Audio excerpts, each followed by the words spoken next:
ما تفكرش في ليمونه مقسومه نصين. شفت صورتها؟ انا اسف، ما تقوليش ما شفتش، ده انت مش بعيد تكون حسيت بطعم الحموضه في بقك حتى وانت بتحاول تبعد الصوره. عقلك جابها بالعافيه. شفت اللي حصل؟ لسه ما طلبتش منك تعمل حاجه ودماغك نفذت لوحدها. والمشكله دي مش في الليمون بس، دي في حياتنا كلها. ده بالظبط اللي احنا هنفهمه حالا، ان عقلك ما بيعرفش كلمه ما تعملش، هو ما بيسمعش النفي، هو بيسمع الفعل.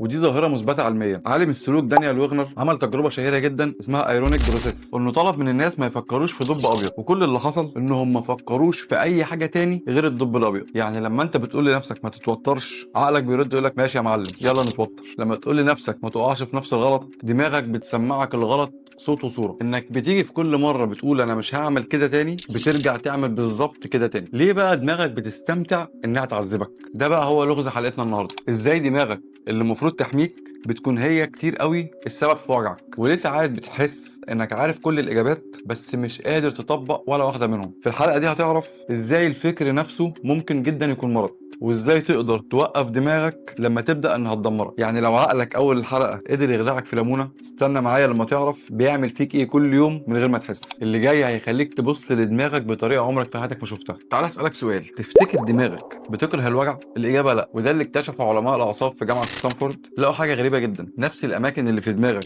اللي بتحس فيها بالالم هي الاماكن اللي بتقيد نار لما بتحس بالذنب او بتحس بالندم. الاغرب لسه جاي، ان بعد لحظه شعورك بالحاجات دي بيطلع دوبامين. يعني بالعربي كده دماغك بتكافئك لما تجلد نفسك. واحنا شرحنا الموضوع ده قبل كده في حلقه عشان ما نعيدش نفس الكلام. انما اللي عايزين نوضحه في الحلقه دي، احنا ليه بنحب الصراع الداخلي. الانسان عنده احتياج غريب، بيحب يحس انه حي، ولان الروتين بيموت الاحساس ده، دماغه طبعا ما تسكتش، بتخلق دراما بنفسها، مشاكل وصراعات داخليه وتانيب ضمير، كانه بيتفرج على مسلسل، هو البطل والضحيه والمخرج كمان. وده مثبت علميا. دكتور جو ديسبانزا في كتابه بريكنج ذا هابت اوف بينج يور سيلف بيقول الناس بتدمن الكيمياء بتاعت مشاعرها زي الغضب او الخوف او الذنب، وادمان المشاعر دي كلها بيتحول لعقاقير عصبيه. يعني انت ممكن جدا تكون مدمن على الاحساس بالذنب اكتر من ادمانك على السوشيال ميديا. وعلشان كده كل مره بتقول فيها كفايه بقى وجع، تيجي دماغك تهمس لك تقول لك طب اخر مشهد بس. وده لانها اتعلمت تحب الالم وتخاف من الهدوء. طب استنى ثواني، هقول لك على حاجه اغرب من كل اللي فات. دماغك دلوقتي حالا وانت بتتفرج على الحلقه دي بتخدعك تاني، وهقول لك ازاي. انت فاكر انك بتتفرج علشان تفهم نفسك، بس الحقيقه دماغك بتستخدم الفيديو ده علشان تكمل نفس اللعبه اللي احنا قلنا عليها. تفكر فتتوجع، الوجع هيريحك لحظه فتقول تمام، وبعدين دماغك ترجع تشغل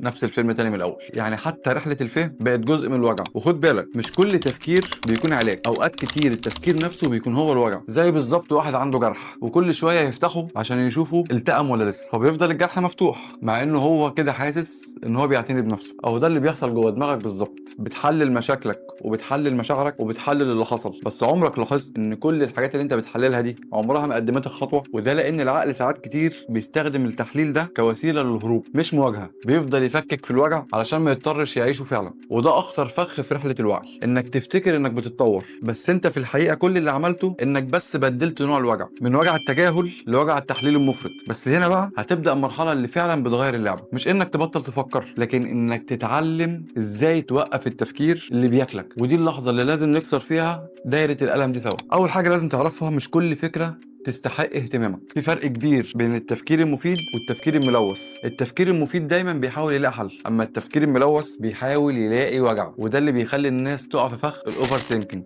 زي بالظبط لما تكون رايح تنام وتفتكر موقف حصل من 3 سنين وتبدا تحلل في الرد اللي انت المفروض كنت تقوله وقتها وما قلتوش. كانك بالظبط بتحاول تعيد الماضي في مخك. هو مش تفكير زياده، هو تفكير مكرر. نفس الجمل بتدور في دماغك كانك بالظبط مشغل اغنيه حزينه على الريبيت. ليه حصل كده؟ انا السبب. طب المفروض كنت اعمل ايه؟ المخ هنا مش بيدور على اجابه، ده بيدور على احساس بالتحكم. بس لان مفيش سيطره فعليه بتفضل اللفه دي شغاله وانت اللي بتتعب. علماء السلوك في جامعه اوكسفورد عملوا دراسه عن التفكير الزائد، ولقوا ان التفكير الزائد ده بيخلي المخ بيخش في حاله توتر مزمن بتشبه بالظبط تعرضه للخطر. يعني وانت قاعد على السرير بتفكر، عقلك بالظبط بيتعامل كانك بتجري من كلاب في الشارع الساعه 4 الفجر. وده دليل على ان الافكار لوحدها كفيله تخلي جسمك يعيش الفيلم كله. طب ازاي نحول التفكير ده لتفكير مفيد ونخليه ما ياثرش علينا؟ في مدرستين في العلاج السلوكي. اول مدرسه السي بي تي، دي فيها تمرين بسيط اسمه اعاده التسميه. بدل ما تغوص جوه الفكره، سمي الفكره. قول دي فكره قلق، دي فكره توتر، دي فكره خوف. مجرد ما تسميها بصوت عقلك بيبتدي يهدى، لانك هنا فصلت بينك وبين الفكره، ما بقتش انت والفكره شخص واحد. تاني مدرسه الاي سي تي، والمدرسه دي بتقول جمله عبقريه قوي: الفكره زيها زي السحابه، مش لازم تطردها بس كمان ما تمشيش وراها، سيبها تعدي. لانك كل ما تجري ورا الفكره هتبقى هي اللي بتجري بيك في الاخر. والمفتاح الحقيقي بقى في كل ده، اسال نفسك سؤال واحد في كل مره دماغك دماغك تبدا دوامه التفكير. هل التفكير ده بيقربني للي انا عايزه ولا بس بيخليني الف في نفس الدايره؟ لو الاجابه التانيه، فوق وخد نفس كده وارجع لدلوقتي، مش للذكريات والتخيلات. رجع وعيك هنا في الحاضر، واول ما وعيك بيرجع للحاضر بتلاقي نفسك خرجت من دوامه التفكير دي وبتبدا فعلا ترجع لنفسك. يمكن المشكله عمرها ما كانت انك بتفكر كتير، المشكله انك بتعيش جوه التفكير، وده اللي لازم تفوق له النهارده. مش كل فكره تستحق انك تصدقها، ومش كل احساس معناه حقيقي. وكل مره تلاحظ الفكره دي من بره، انت هنا بتكسر جزء من اجزاء الحلقه اللي كانت مربياك بقالها سنين. وساعتها هتحس بحاجه غريبه جدا. الهدوء مش معناه انك بطلت تفكير، الهدوء معناه ان دماغك اخيرا بطلت تحاربك. انا تيتو،